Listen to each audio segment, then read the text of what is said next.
Bismillahirrahmanirrahim. Assalamualaikum warahmatullahi wabarakatuh. Perkenalkan, nama saya Mutiara Aulia Nurrahma dengan NIM 12240201006. Dan di sini saya akan menjawab pertanyaan dari UTS mata kuliah Etika Dakwah. Soal pertama yaitu pengertian etika dakwah. Secara bahasa, etika berasal dari kata Yunani ethos yang berarti adat, kebiasaan, atau perilaku. Dalam konteks dakwah, etika adalah perilaku atau tata cara yang baik yang harus dimiliki oleh seorang dai dalam menyampaikan ajaran Islam. Secara istilah, etika dakwah adalah aturan atau pedoman moral yang mengatur bagaimana seorang dai seharusnya bersikap dan bertindak dalam menyampaikan pesan dakwah agar sesuai dengan nilai-nilai Islam serta diterima dengan baik oleh masyarakat. Etika ini meliputi sikap sopan, bijaksana, dan menghargai audiens. Ruang lingkup etika dakwah mencakup segala aspek interaksi antara dai dan masyarakat, mulai dari cara berbicara, sikap, cara menghadapi perbedaan, pendapat, hingga penyampaian materi dakwah yang tidak memancing kebencian atau perselisihan. Oke, soal nomor 2 yaitu landasan etika dakwah. Jadi, yang pertama adalah keikhlasan. Seorang dai harus berdakwah dengan niat ikhlas hanya karena Allah, bukan untuk keuntungan pribadi. Seperti yang dijelaskan dalam Quran surat Al-Baqarah ayat 5 yaitu wa ma umiru illa liya'budullaha mukhlishina lahuddina hunafa wa yuqimus sholata wa yutuz zakata wa dzalika dinul qayyimah. Kemudian yang kedua adalah kebijaksanaan. Seorang dai harus menggunakan cara yang bijaksana dalam menyampaikan dakwah. Dalam Al-Quran disebutkan dalam surat An-Nahl ayat 125 yang berbunyi Ud'u ila sabili rabbika bil hikmati wal mau'izatil hasanati wajadilhum billati hiya ahsan. Inna rabbaka huwa a'lamu biman dhalla an sabili wa huwa a'lamu bil muhtadin. Kemudian yang ketiga adalah kesabaran. Dai harus sabar dalam menghadapi tantangan dan ujian saat berdakwah. Hal ini tercermin dalam Al-Quran surat Muzammil ayat 10 yang artinya bersabarlah terhadap apa yang mereka katakan dan jauhilah mereka dengan cara yang baik. Kemudian yang keempat adalah menghindari kekerasan. Dakwah harus disampaikan dengan cara yang lemah lembut dan tidak menggunakan kekerasan. Allah memerintahkan Musa dan Harun untuk berdakwah kepada Fir'aun dengan lemah lembut. Seperti dalam Quran surat Toha ayat 4.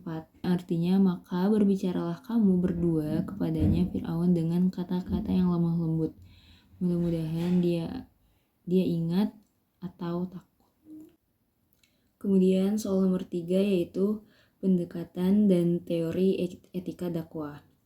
Pendekatan etika dakwah melibatkan berbagai metode seperti pendekatan psikologis yang menyesuaikan pesan dakwah dengan kondisi psikologis audiens, serta pendekatan sosial budaya yang mempertimbangkan tradisi dan norma yang berlaku di masyarakat. Nah, dalam teori etika dakwah, teori teologis dan deontologis sering digunakan. Teori teologis menekankan bahwa tindakan dalam dakwah harus dinilai berdasarkan hasil atau dampak positif yang dihasilkan. Sedangkan teori deontologis menilai tindakan berdasarkan aturan atau kewajiban yang ada, terlepas dari hasilnya. Oke, soal selanjutnya adalah nomor 4, yaitu norma dan jenis-jenis norma, uruf dan jenis-jenis uruf. Norma adalah aturan atau pedoman yang mengatur perilaku manusia dalam kehidupan sosial.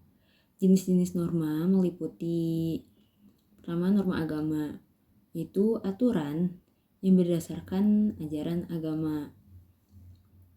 Kemudian ada norma kesusilaan, yaitu aturan yang berkaitan dengan moralitas.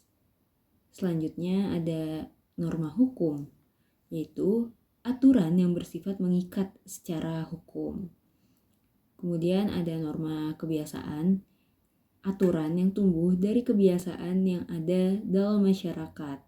Sedangkan uruf adalah kebiasaan, atau adat yang berlaku di masyarakat dan dianggap sebagai bagian dari hukum Islam, selama tidak bertentangan dengan syariah.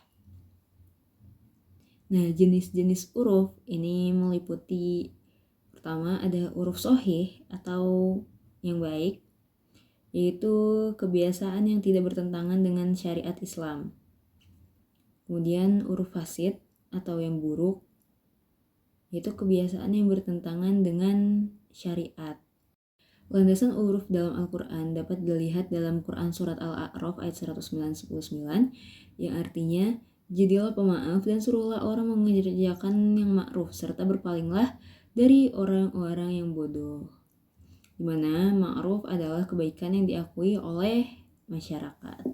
Soal selanjutnya nomor 5 yaitu akhlak da'i dalam Al-Quran. Beberapa akhlak yang harus dimiliki seorang da'i berdasarkan Al-Quran adalah yang pertama, sabar. Ya, da'i harus sabar dalam menghadapi tantangan, seperti yang disebutkan dalam Quran Surat Al-Baqarah ayat 153. Kemudian yang kedua adalah lemah lembut. Da'i harus berbicara dengan cara yang lemah lembut, seperti dalam Quran Surat Toha ayat 44. Selanjutnya adalah jujur. Kejujuran adalah kunci dalam menyampaikan dakwah. Terdapat pada Quran Surat At-Taubah ayat 119. Yang keempat adalah bijaksana. Da'i harus menggunakan kebijaksanaan dalam berdakwah. Seperti dalam Quran Surat An-Nahl ayat 125. Kemudian yang kelima adalah ikhlas. Seorang da'i harus melakukan dengan niat yang tulus hanya karena Allah Subhanahu wa taala. Seperti dalam Quran Surat Al-Bayyinah ayat 5. Kemudian penampilan dan kepribadian seorang da'i juga penting.